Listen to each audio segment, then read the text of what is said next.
E Saudações a todos, a todas e a todes. Hoje é o Dia da Mulher Moçambicana.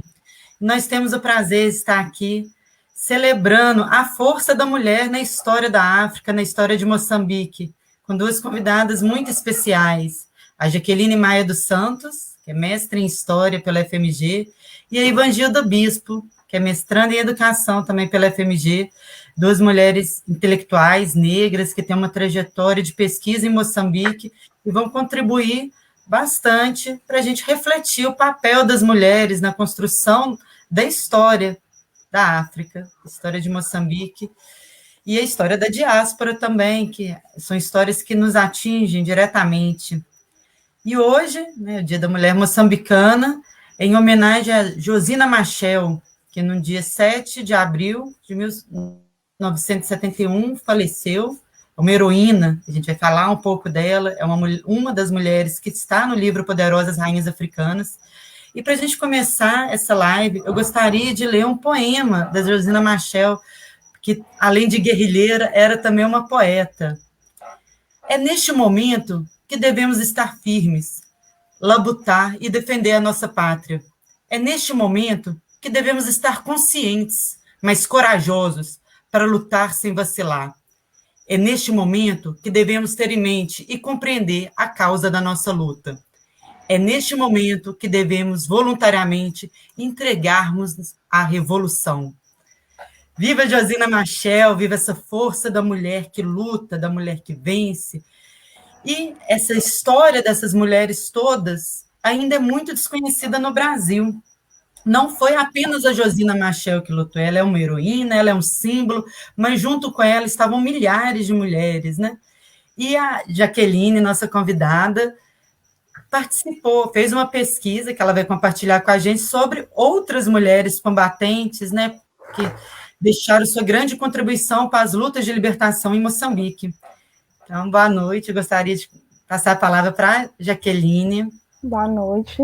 Boa noite, Mariana. Boa noite, Gilda. A minha pesquisa, minha dissertação de mestrado, que eu defendi agora em janeiro, né, e ela é intitulada As Batalhas da Mulher Moçambicana na Luta de Libertação, entre os discursos oficiais e silêncios da memória. E é justamente para poder, foi um trabalho que eu fiz para poder falar a respeito da atuação das mulheres na luta de libertação.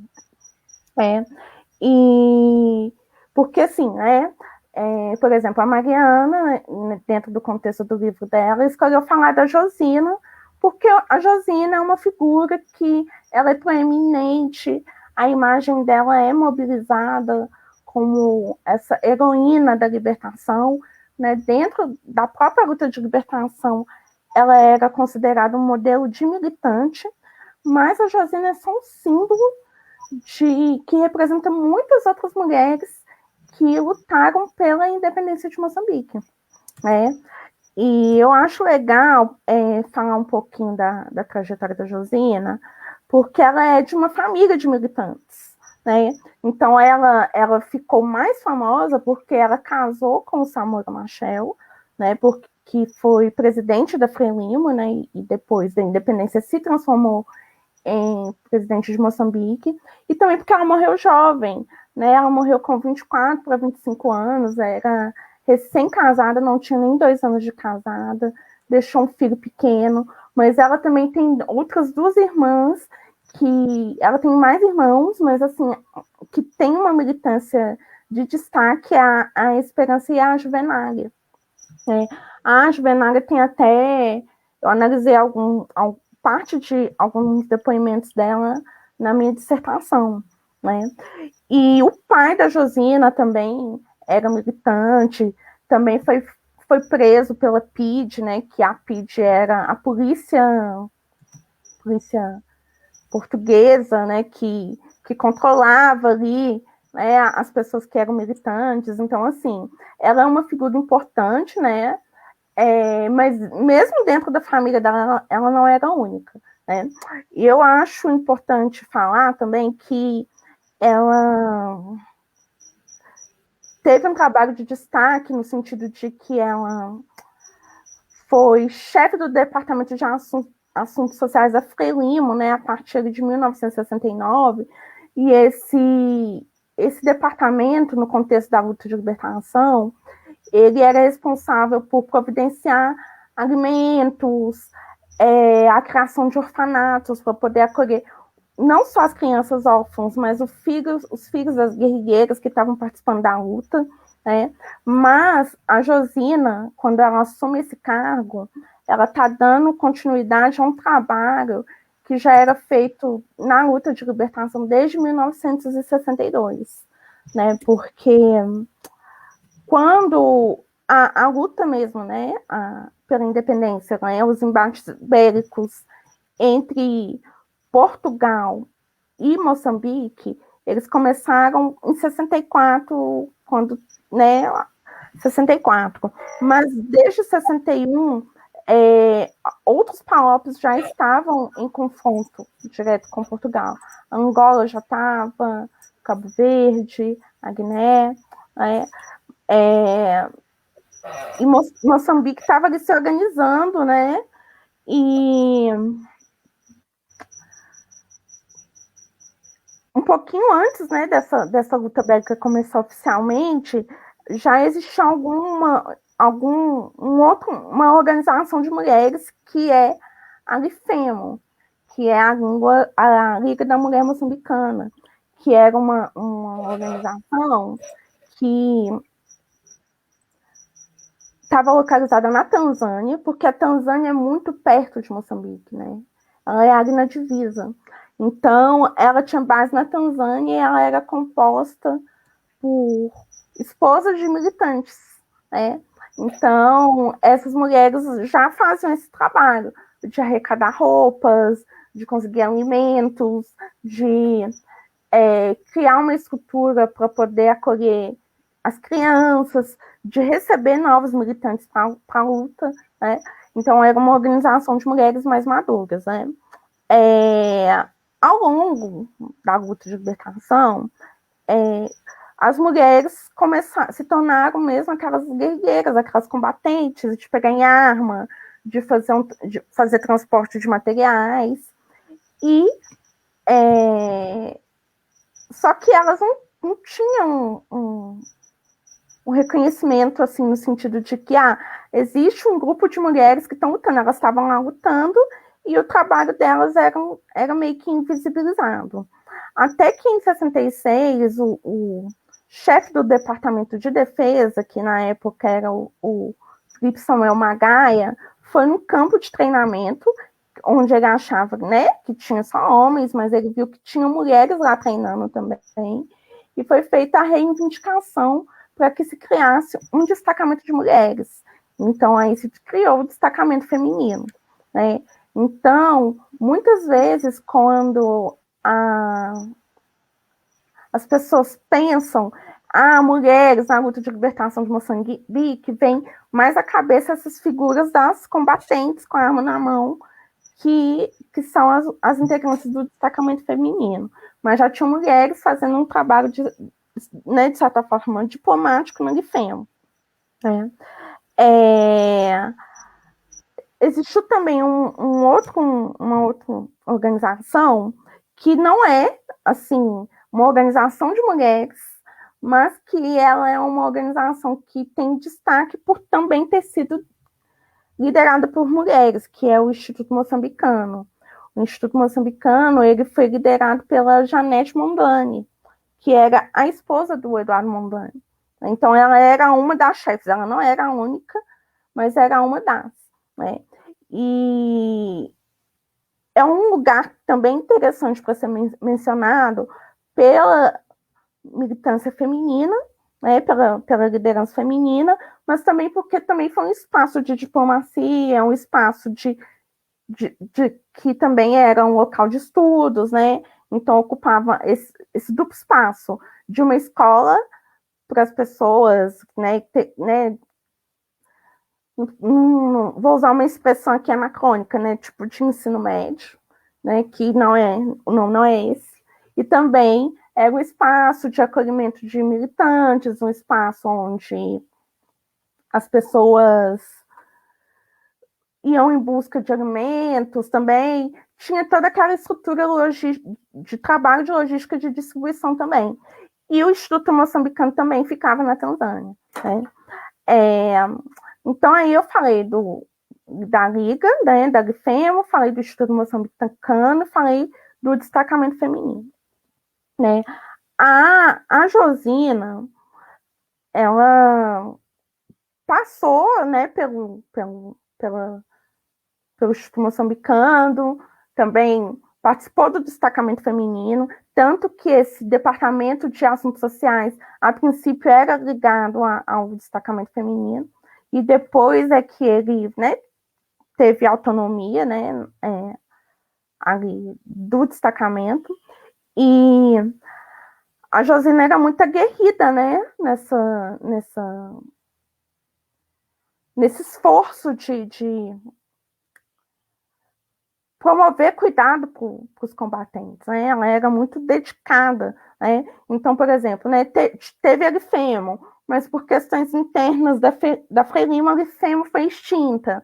Aí, o que a Grifemo fazia, de certa forma, foi o trabalho que o departamento que a Josina trabalhava assumiu. Né? Aí a gente falou também do Instituto Moçambicano, mas o Instituto Moçambicano também sofreu com alguns problemas internos ali da Frelimo, disputas internas, porque, assim, né, gente, a gente está falando de Moçambique, que é um país múltiplo, né, múltiplo de identidades, múltiplo de idiomas, então, ali dentro da luta da libertação, as pessoas não eram homogêneas, né, então, nem mesmo a figura da Josina como a heroína era homogênea, né, então, na verdade, ela vem como heroína, como um discurso dos vencedores, né, que no caso foi a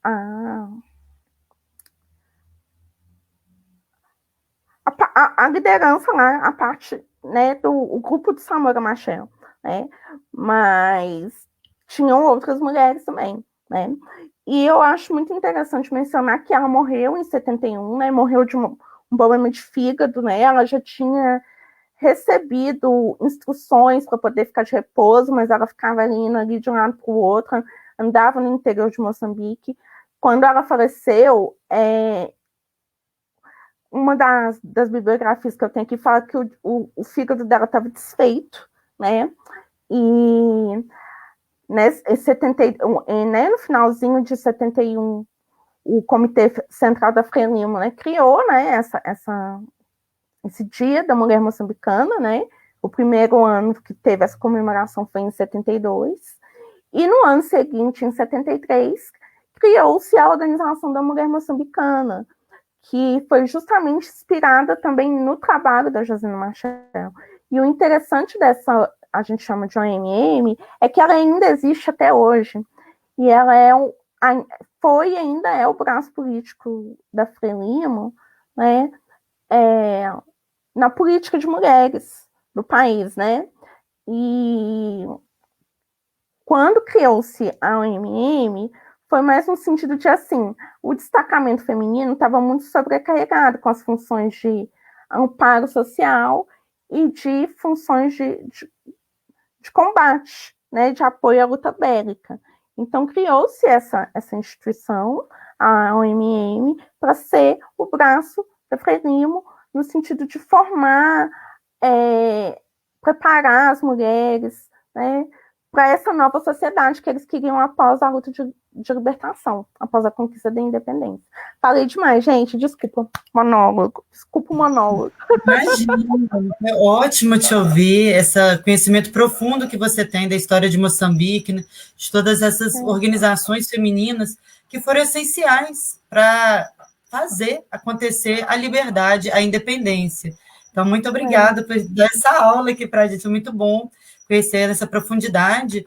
E a gente ficou, né, a Josina Machel não é, de fato, uma rainha nessa concepção que a gente tem dentro do português.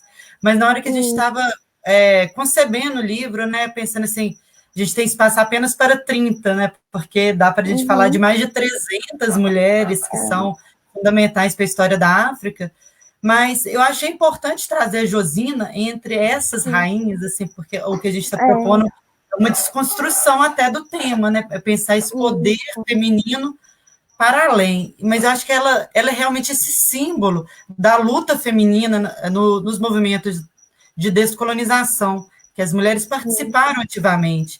Mas o mais interessante assim, é a concepção política que ela traz da participação feminina, tanto que isso é essencial, né?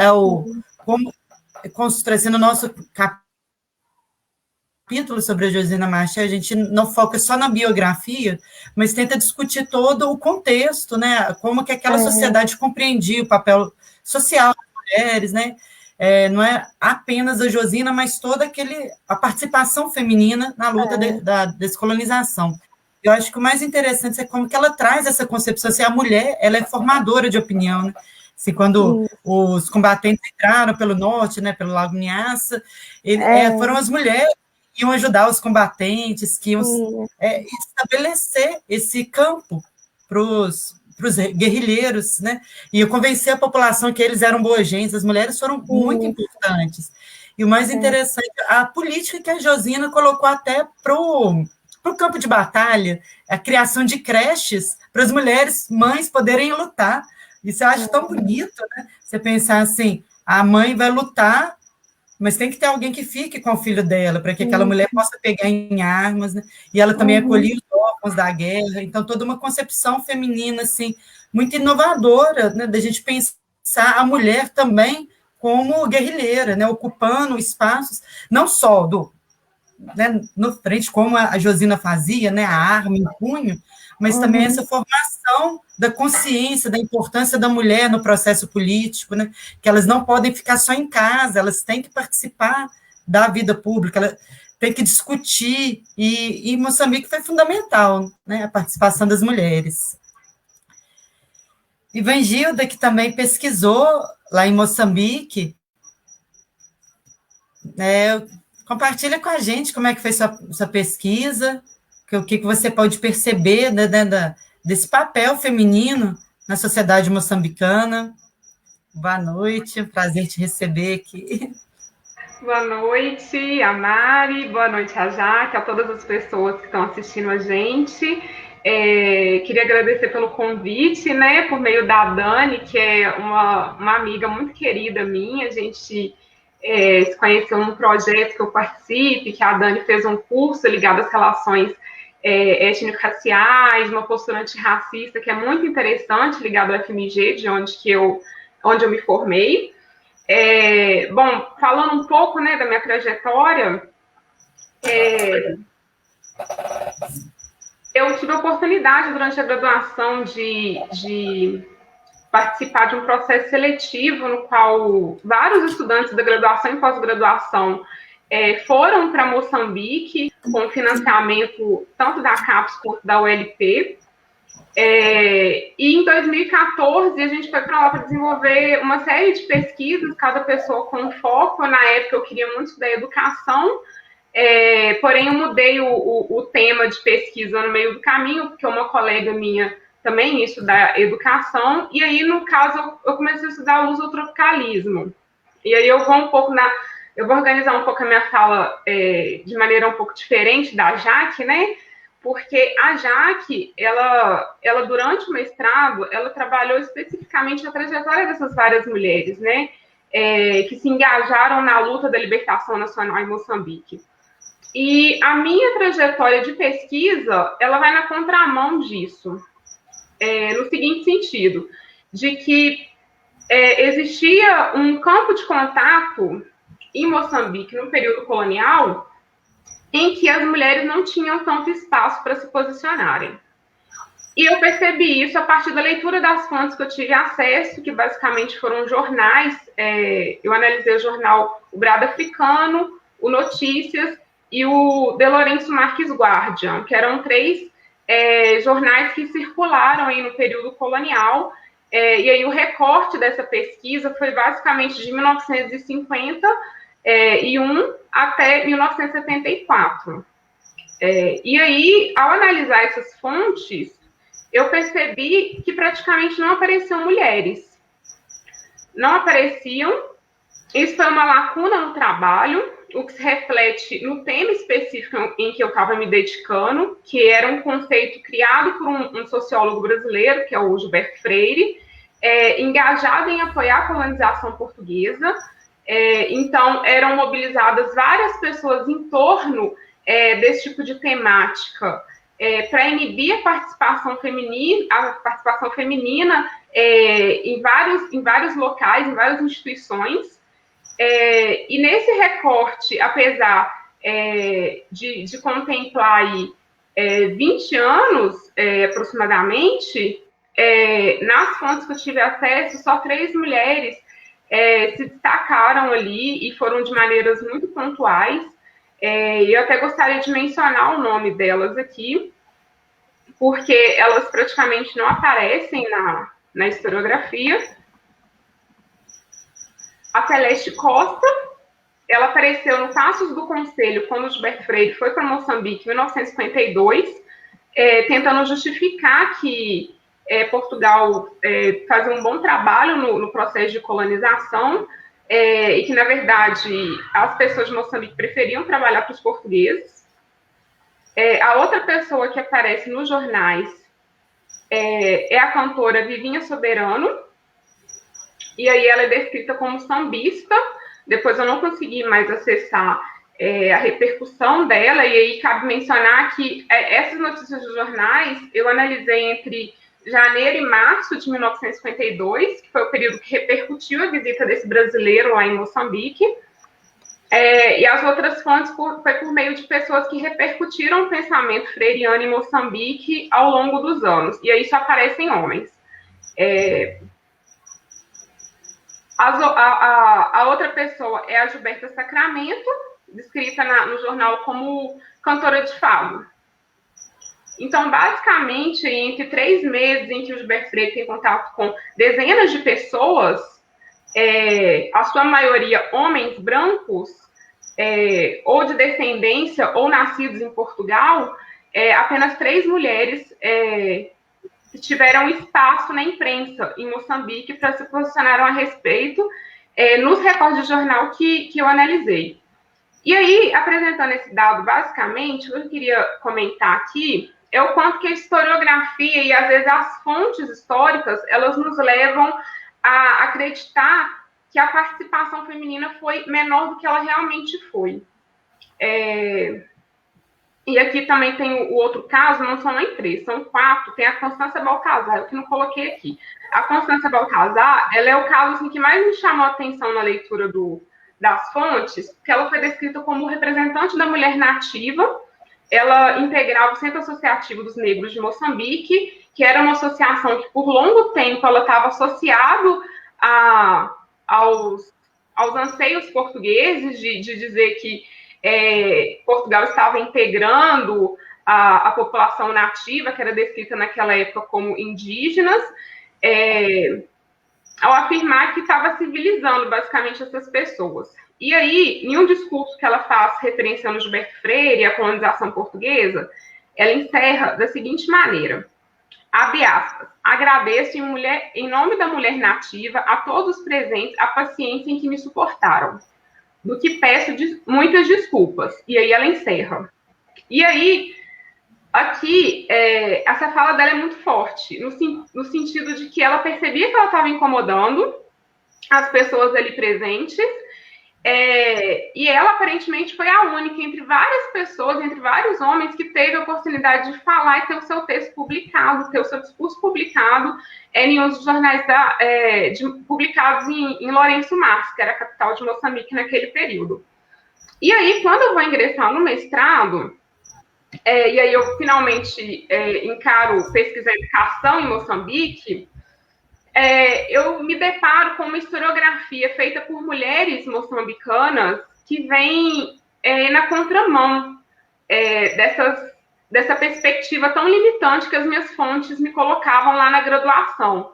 E aí eu tive contato com vários textos, entre eles eu queria destacar alguns aqui. Um deles, inclusive, está ligado ao AMM, que a Jaqueline citou, que é esse livro aqui, ó, sobre a mulher moçambicana na luta armada, que exatamente vai destacar o papel do destacamento feminino, tem uma ênfase aí nessa sessão aí da luta, e ele é organizado pela Benigna Zimba, que ela é historiadora.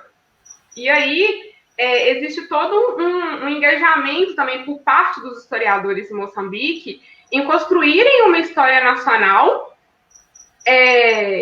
que visa enaltecer esse papel personificado da mulher moçambicana, que geralmente é retratado por meio da figura da Josina. Porém,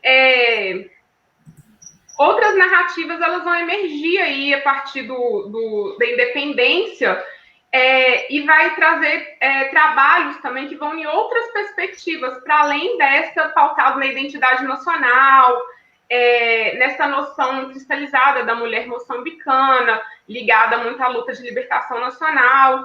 E aí, nesse ponto, um dos trabalhos que é, inclusive, feito por uma historiadora brasileira, que é sobre o grupo Tinianda, escrito pela Jacimara Santana, que é esse daqui sobre médicas sacerdotisas, mas basicamente é sobre o grupo Tinianda.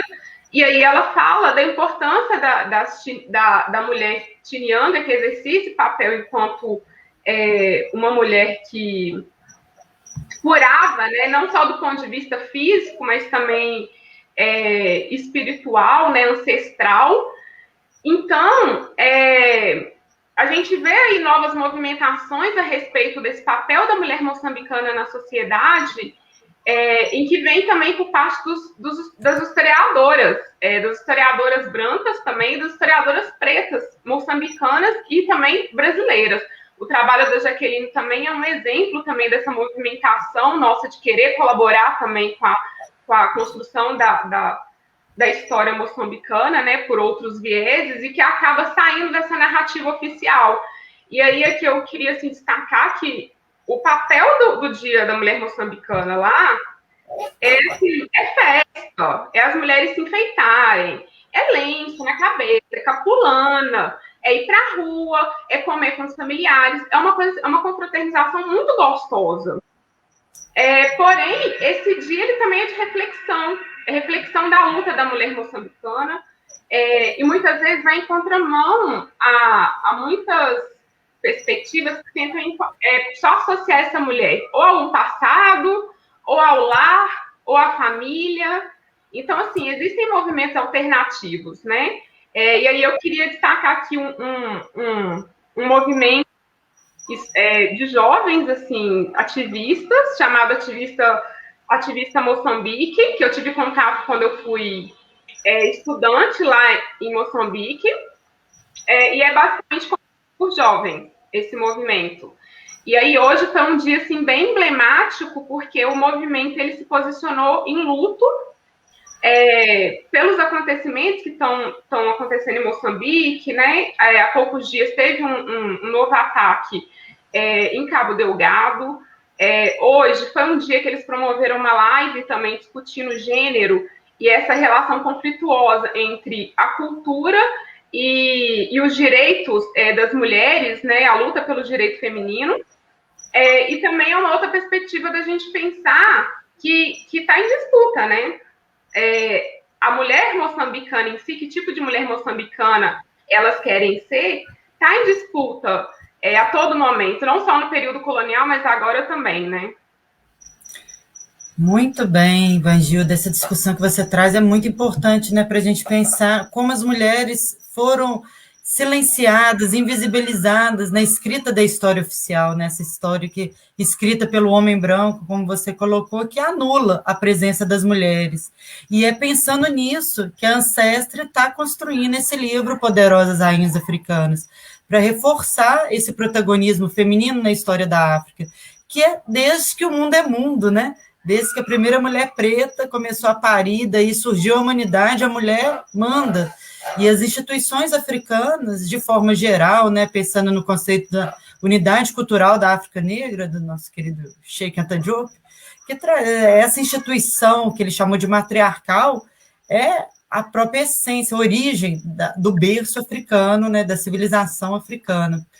E, historicamente, as populações do norte de Moçambique se organizam de uma forma matrilinhageira, né, onde as mulheres sempre tiveram um papel muito importante. Então, como você colocou, essas lutas, né, esse processo constante de lutar por seus direitos, né, segurar que as mulheres também têm seus direitos respeitados, seu espaço de atuação política. E realmente, nesse momento, a gente precisa trazer a consciência do que está acontecendo, né, no norte de Moçambique, não é apenas dia de celebrar, mas de trazer essa consciência como que o mundo permite, né, ainda isso acontecer, e a gente se cala aqui no Ocidente, a gente não se mobiliza, a gente não, né, promove nem hashtags, mas assim, a solidariedade mesmo, e exige uma postura mais séria nesse processo que se arrasta há longos anos, né? E quando a gente estuda com profundidade, a gente encontra as raízes desse problema na colonização, na falta de respeito pelas instituições, e também é um momento da gente pensar outras formas de organização social que a gente desconhece. No livro Poderosas Rainhas Africanas, além da Josina Machel, a gente fala da Bibi Assibangila, do estado de Mataca e Majune, que é uma história muito desconhecida, né? Não circula no Brasil, do povo Iaô, que sempre deu um lugar muito importante para a mulher, né? A Bíblia Sivangila era aquela que fazia os rituais para os ancestrais, pilava a farinha sagrada, e a partir da história dela a gente percebe a importância da mulher na organização política, né? O rei, não, né, o soberano, ele não agia se a mulher não preparasse aquela farinha sagrada com muita atenção. Então, as mulheres eram responsáveis por vários rituais de poder, né, de exercício do poder político. Então, a história da Bíblia Sivangila também está nesse livro, para a gente entender que são múltiplos processos, né? A Bíblia Sivangila, ela nasceu mais ou menos em 1840, e ela atravessa a presença colonial, né? Lida com diversos colonizadores, e de uma forma muito inteligente, né? A gente percebe a perspicácia dessas mulheres de agir, e como a luta é permanente, né?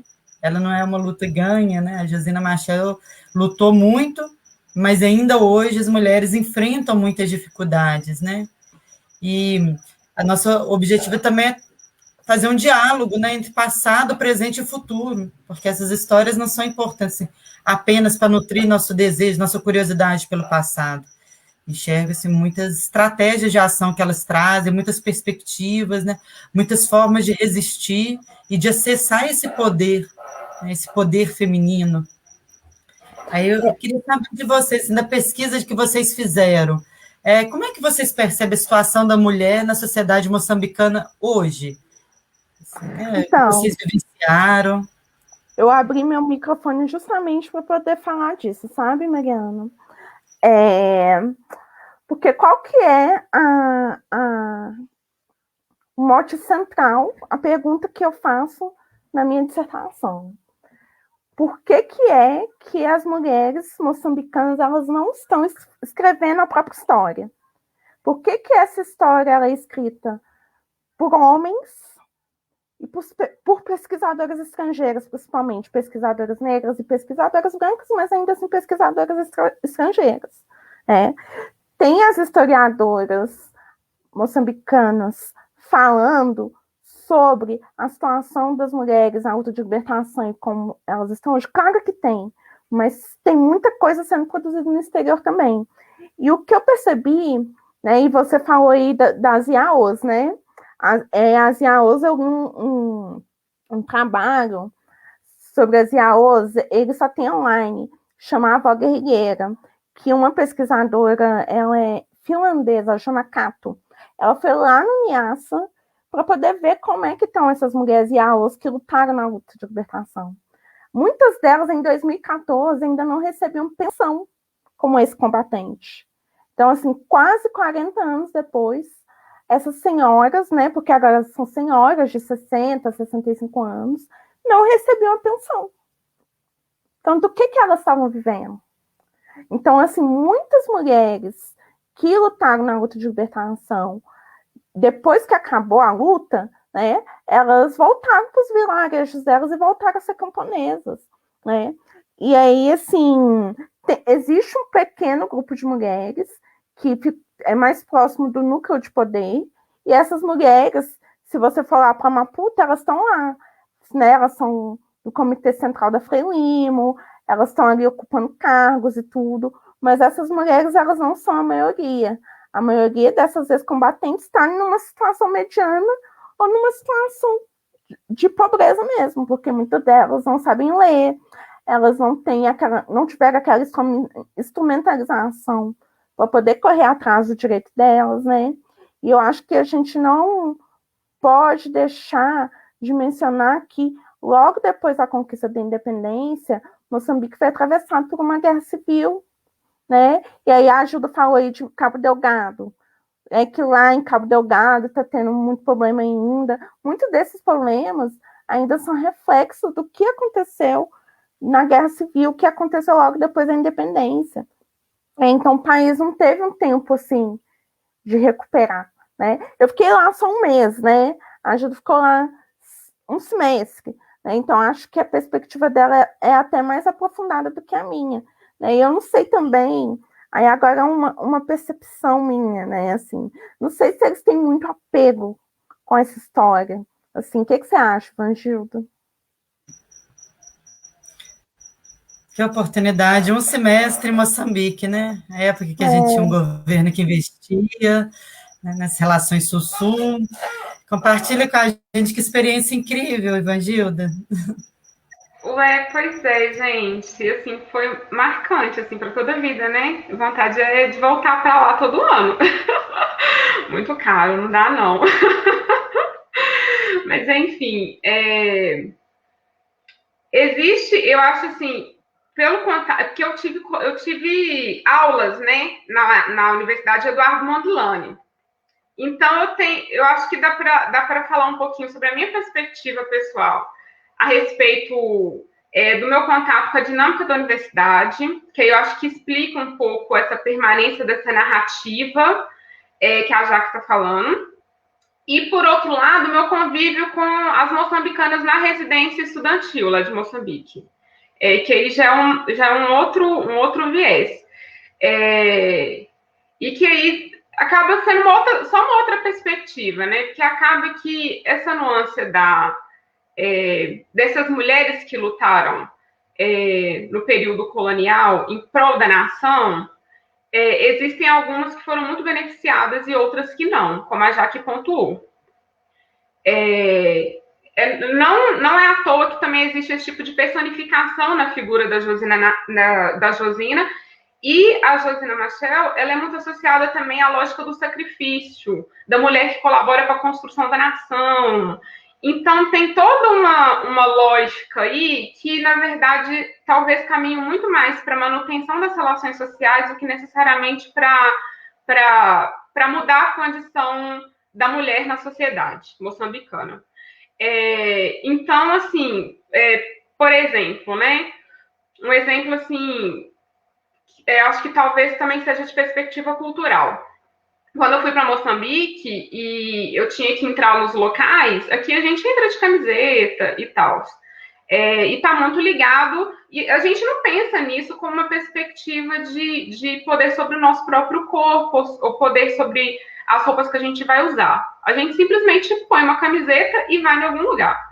E lá não, isso tem que ser tudo pensado, que roupa que você vai para certo lugar, se o lugar é institucionalizado ou não, mesmo se não for, você pensa 2, 3 vezes, dependendo do horário, você não sai.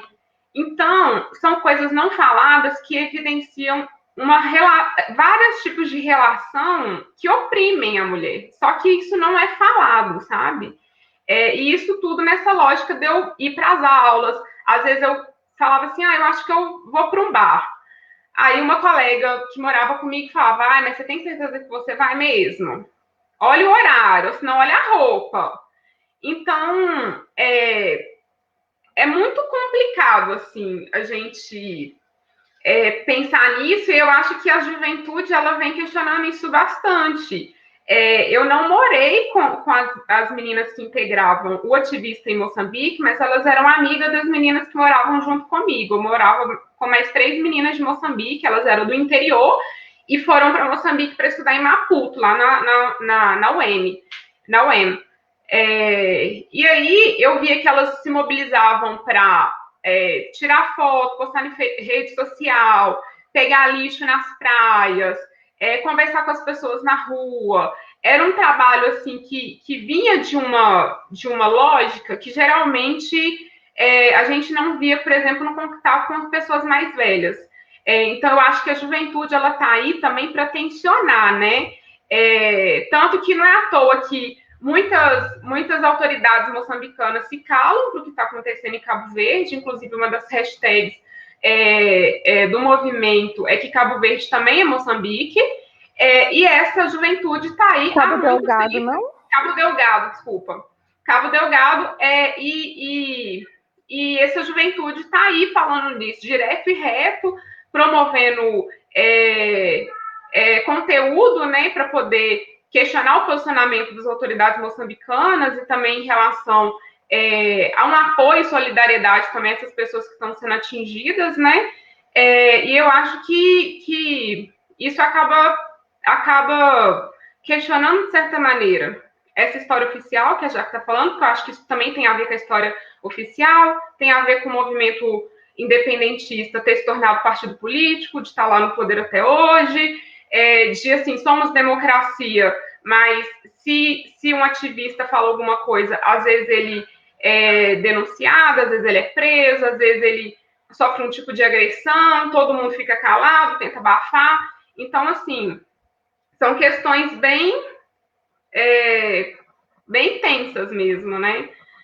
Bem tensas, e eu acho que em relação à mulher mesmo, acho que está num papel muito, muito mais fragilizado, porque eu acho que existe uma pressão ali, sim, em relação a como que a mulher age, e que, na verdade, não é falado. A atenção só está ali e vem em frases que aparentam ser só conselhos, mas que não são apenas conselhos.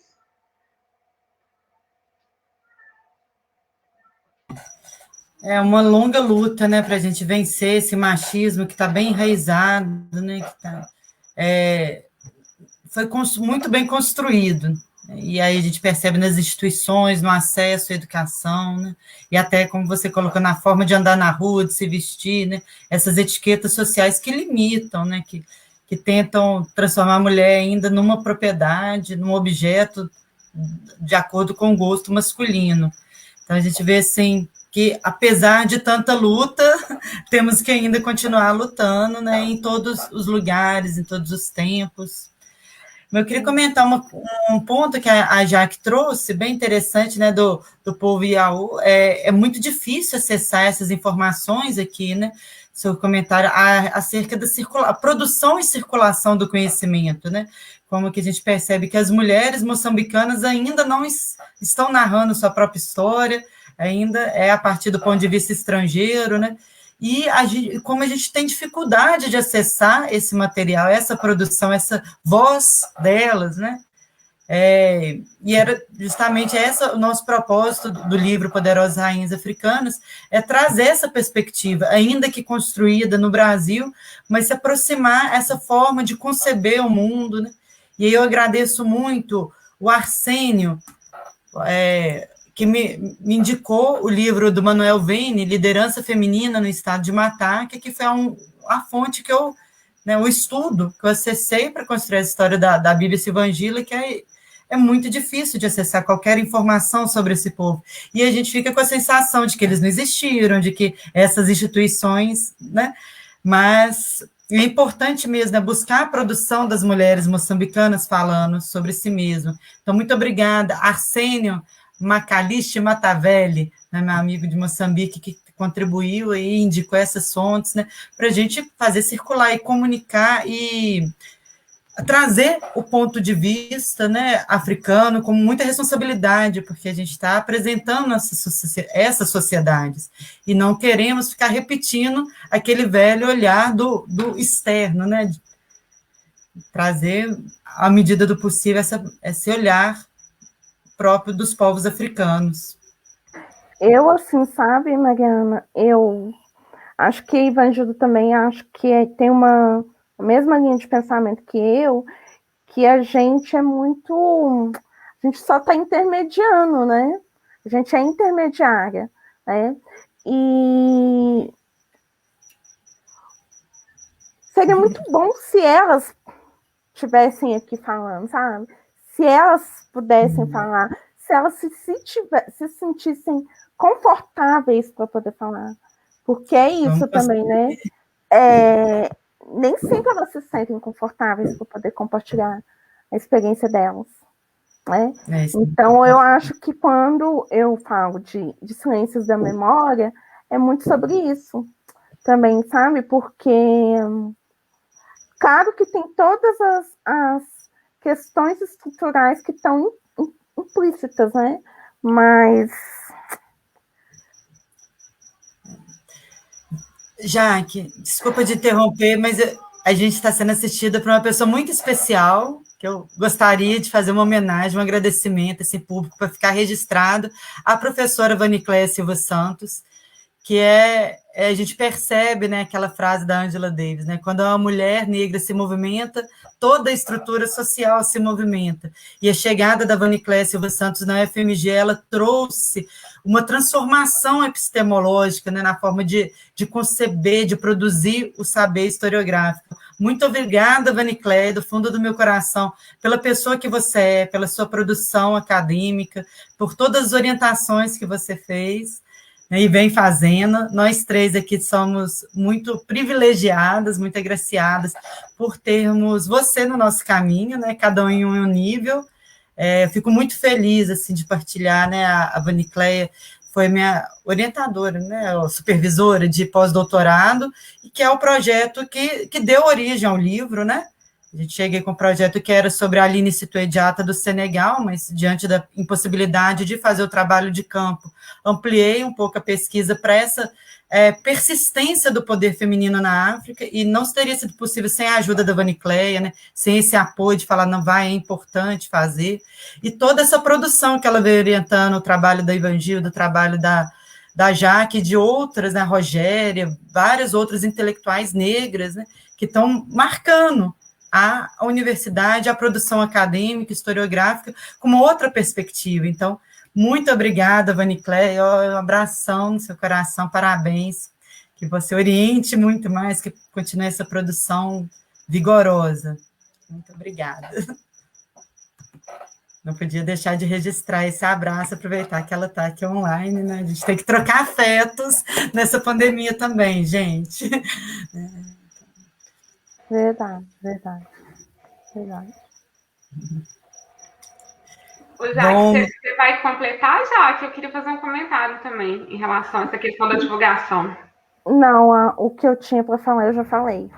Né? Que é isso, né? Por que onde elas estão, né? Assim, eu queria puxar um pouco essa conversa também, porque às vezes tem muito a ver com o campo geracional, a geração mesmo, né? Que a Jaque está lidando com uma geração muito específica, e também tem a ver com incentiva publicações, né, Jaque? Eu não sei se você percebeu isso quando você estava lá em Moçambique, mas até em Moçambique é difícil a gente acessar as obras. Então, assim, é uma questão estrutural ligada a não publicarem normalmente o livro, ou não ter o livro nas livrarias, ou se tem, é um valor altíssimo para adquirir, assim, muito inacessível, pelo menos na época que eu fui, em 2014, eu já acho os livros no Brasil muito caros, lá eu achei bem caro, mais caro ainda, e aí eu acho que tem a ver com esse incentivo também da produção acadêmica, né? Lá, quando a gente ia fazer trabalho, a gente ia para o arquivo lidar com fonte primária, quando o professor pedia alguma coisa. A gente não ia para a biblioteca.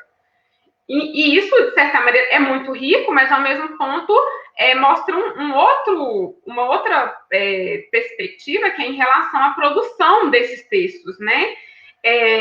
E aí, assim, as leituras que eu estou fazendo durante o mestrado, ela vai num ponto de vista diferente, porque aí a gente pode pensar na Alda Sauti, na Tereza Cruz e Silva, na própria Isabel Casimiro, na Benigna Zimba, que eu citei aqui há pouco, que são mulheres moçambicanas e que estão escrevendo sobre a história de Moçambique.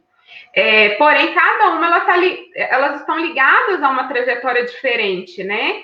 Enquanto a Benigna ela está ligada ao MM, então ela tem um apoio institucional, ela tem um apoio governamental. O governo ele tem um interesse em promover também, porque está ligado à história institucional da Frelimo. Por outro lado, outras pessoas vão procurar financiamento, por exemplo, privado para lançarem esse livro, porque tem que se desdobrar aí para poder divulgar essas produções, né? E assim, também não tem esse estímulo dos estudantes publicarem que nem tem aqui no Brasil. Aqui existe muito isso, né? A Vanicléia mesmo, nossa, mas ela super incentiva a gente. Gente, publica. Ai, gente, se tiver a oportunidade de publicar em inglês. Ai, gente, não sei o quê. Ela sempre fica cutucando a gente nesse sentido. E querendo ou não, eu ainda sou estudante, durante a graduação ela também me incentivava demais, a Jaque defendeu agora, mas eu tenho certeza que ela também fez isso com a Jaque. Então, assim, tá ligado também a uma lógica da relação dos professores com os discentes e dessa divulgação científica, tanto por parte do governo quanto das instituições privadas, em tentarem acessibilizar um pouco mais essas produções, né? E, por outro lado, que nem o ativista Moçambique, eles estão falando por eles mesmos, né? Eles são jovens moçambicanos falando por eles mesmos e eles estão fazendo live, eles têm rede social, eles estão lá no Facebook, se vocês procurarem, vocês acham. Então, assim, eles têm segurança de ir lá e falar, gente, a gente tem que discutir nossa cultura, porque a cultura é uma construção social, e como qualquer construção social, ela também muda, então a gente tem que repensar isso. Eles têm essa firmeza de colocar isso na pauta, porém, essa firmeza não é a mesma dessas mulheres mais velhas de Moçambique, que estão ligadas a essa história tão exaltada pelo nacionalismo, que aí a gente também tem que ter esse cuidado, né, na hora da gente pensar essas produções, porque é muito complexo, né? É muito complexo. E aí, eu gostaria que vocês nos ajudassem a construir essas pontes, né? Que já que vocês têm amigas, né? Fizeram essa pesquisa mesmo, esse contato, né? A Ancestre tem total interesse em publicar esses estudos, né? E não necessariamente estudos acadêmicos, científicos, mas a própria voz, em forma de poesia. A Ancestre, é importante falar, é um coletivo de mulheres, né, um coletivo editorial matrigestado. Agradecer muito as mulheres que compõem esse coletivo, a Dani, que fez o convite, né, que articulou essa live de hoje, a Sâmia, lá do Pará, que está na parte do design, Chica Reis, de Minas Gerais, a Mônica, de São Paulo, Denise Teixeira, lá do Rio de Janeiro. Então, um coletivo de mulheres de diversas partes do Brasil, com o propósito de dar essas vozes, né, fazer circular vozes africanas, afrodiaspóricas, indígenas, né? A gente está precisando que essas outras vozes cheguem no Brasil, né, no nosso público, para a gente aumentar a nossa forma de existir, né? Então, importante pensar se esse trabalho, a gente está aberto e tem esse compromisso, né, de dar voz às vozes, né, dar voz não, dar ouvidos, né, da leitura, né, porque voz ela já tem, né, fazer circular essa voz, né, na verdade, com o trabalho editorial. Então, muito bem-vindo, né, essas pontes que a gente precisa construir, sim. Se tiver, não, vamos lá, fazer live, sim. Fala lá para o Brasil, vem, quem sabe da próxima a gente não traz uma amiga moçambicana mesmo para falar, né? A gente, né, no momento, eu não tinha esse contato, mas a gente pode construir para as futuras e fazer circular esses pensamentos, sim, né? Esses sentimentos, né? Esses pensamentos. Então, agradeço demais a participação de vocês, foi uma troca maravilhosa, muito enriquecedor conhecer todas as perspectivas que não chegam aqui para a gente, né? Concordo que a gente ainda precisa conhecer melhor, né, as vozes africanas, principalmente as vozes de mulheres moçambicanas. Então, muito obrigada pela participação de vocês. Queria fazer mais uma vez o convite para todo mundo que nos assiste para contribuir com a campanha do livro Poderosas Rainhas Africanas. Essa campanha ela tem o objetivo de honrar as artistas, 20 artistas, a maioria mulheres negras, que construíram as ilustrações, representações dessas rainhas, né, criando novas referências estéticas, para colocar nas salas de aula esse poder da mulher negra mesmo. E também a campanha ela visa garantir uma distribuição gratuita desse conteúdo para os quilombos, para os terreiros, bibliotecas comunitárias, para a gente justamente superar esse problema que foi colocado, né, da circulação do conhecimento, né? Não adianta a gente só produzir, a gente pesquisar dentro da universidade e não trazer isso para a sociedade brasileira, e ainda ser um saber que precisa ter o poder aquisitivo para acessar. Então, a editora Ancestre, ela tem esse desejo de fazer uma distribuição gratuita, e conta com a contribuição de todos, né, para que a gente efetive isso e fortaleça esse coletivo de mulheres, nesse empreendedorismo feminino, que é para transformar, né, na história só para ficarem na nossa biblioteca, mas para trazerem sugestões de ação. Então, muito obrigada a todos que nos assistem. Agradecer também as 51 pessoas que já contribuíram para o nosso livro.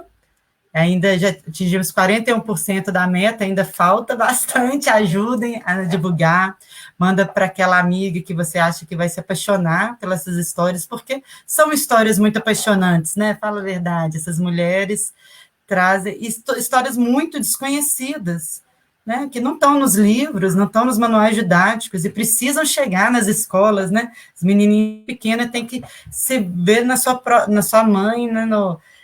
Nela mesmo, essa referência de realeza, se identificar, porque a mulher negra sempre ocupou posições de poder e deve continuar ocupando, não vamos aceitar que continue, né, na sociedade brasileira numa posição de submissão. Não é essa a história da mulher negra na história da África, né? Quando a gente olha para a história da África, a gente vê que essas mulheres sempre ocuparam posições altas, né? O poder feminino, ele é a própria essência do poder, político, espiritual, e nossa missão agora é devolver isso, né? Pelo menos conectar, ser ponte, ser instrumento, como você colocou, Jaque, né? Somos intermediárias para que isso circule e estimule novas produções, né? A gente vê que a gente não sabe nada, a gente precisa pesquisar muito, a gente precisa acessar essas outras perspectivas. Então, é contribuição, assim, mais um chamado, vamos pesquisar, vamos estudar. Essas mulheres têm muita história escondida, né? Se for ver na história geral da África, não aparecem essas mulheres, não aparecem essas histórias. Então, contribua para que a gente possa divulgar, difundir e trazer uma nova consciência para a sociedade brasileira, para o mundo todo, né? Desse lugar de poder da mulher negra, da mulher africana. Muito obrigada, foi um prazer conversar com vocês, passar a palavra mais uma vez para vocês despedirem, para falarem o que vocês desejarem. Então, Mariana, eu agradeço o convite, tá? Foi um prazer, né, dividir esse espaço com você, com a Ivangilda. Ivangilda é minha grande interlocutora, né, nessas pesquisas aí lá de Moçambique. E é isso, gente, vamos pesquisar história da África. Tem muita coisa para ser pesquisada ainda, vamos... Né, tem muita coisa, tem um continente todo para a gente desbravar. Eu quero agradecer a Vani Caia também. Obrigada, Vani. Não vou nem me aprofundar nos agradecimentos, senão eu vou chorar. Mas é isso, tá? Eu também quero ir por esse mesmo caminho da Jaque, assim, foi um prazer conversar com vocês, assim, muito bacana, e aproveitar aqui que a Vani está aí ainda, né, e, assim, chamar atenção para esses diálogos, né, porque, querendo ou não, não é só produção lá por lá ou aqui por aqui, né, é importante essas trocas, e esse projeto que eu participei lá durante a graduação, a Vani Cléia era uma das coordenadoras, junto com o professor Joel Tembe, que está vinculada à Universidade Eduardo Mondlane. Então, tanto brasileiros foram para lá, quanto moçambicanos vieram para cá. E a gente conseguiu ter uma troca muito, muito bacana, muito bacana. E isso é histórico, né? Querendo ou não, isso é histórico no período da colonização. A gente pode citar o Mabla, do mesmo jeito que teve o lusotropicalismo para tentar reforçar Portugal, a gente, mulheres e homens negros, também criamos também condições para ter esse intercâmbio entre brasileiros e moçambicanos, né? E outros africanos também. Então, chamar atenção para essa lógica de não só nós produzirmos, mas também a gente produzir em diálogo com os próprios moçambicanos. E aqui deixar o meu feliz Dia das Mulheres, da mulher moçambicana para todas as moçambicanas. Lá o dia já terminou, né? Lá já... Mas a luta não termina. A luta não termina. Um abraço para o professor Luiz Arnaud, também foi meu professor único que falava de África, né? O único, antes da Vanicléia entrar, era o único que me dava um alento na UFMG antigamente. Que bom que tudo isso mudou. Muito obrigada, professora Vanicléia, pela sua presença tão construtiva, né? Muito obrigada a todos que assistiram, a todos que estão contribuindo para a campanha, e essa luta continua, a luta é incessante, né? E que o povo moçambicano consiga encontrar a paz permanente, a paz de respeito entre todos os povos, entre todas as religiões. Para terminar, eu queria falar mais um poema, né? Declamar aqui com toda licença, um poema de Samora Machel, em homenagem a Josina Machel. Acho muito bonito, né? Josina, tu não morrestes, porque assumimos as tuas preocupações e elas vivem em mim. Não morreste porque os interesses fundamentais que defendias foram integralmente recebidos por nós como herança. Do teu pensamento farei a enxada que revolve a terra rica do teu sangue, e crescerão frutos novos, que a revolução alimenta-se do sangue dos melhores que temos, daqueles que mais amamos. Assim, a missão do teu sangue, fazer dele exemplo vivo a ser assumido, misturá-lo profundamente à terra criadora, porque ele nunca será inútil. Josina, tu não morreste. É a Josina que é essa força viva dentro de cada mulher que luta por sua independência, e vamos honrar a trajetória, né, de todas essas mulheres que lutaram tanto, né, para que a gente hoje estivesse aqui discutindo essas vidas delas todas, e não, como a Jaque colocou, a Ivanilda trouxe, não, a Josina é um símbolo, mas foram muitas mulheres guerrilheiras que ainda estão aí contando sua história, e precisamos resgatá-las dessa invisibilidade, como o trabalho dessas lindas pesquisadoras, essas intelectuais negras, estão contribuindo para a gente conhecer essas vozes, sentimentos. Muito obrigada a todos, a todes. Viva Josina Machel, viva a mulher moçambicana, viva essa luta de libertação. Axé, axé. Gratidão, gente. Contribua lá com a campanha.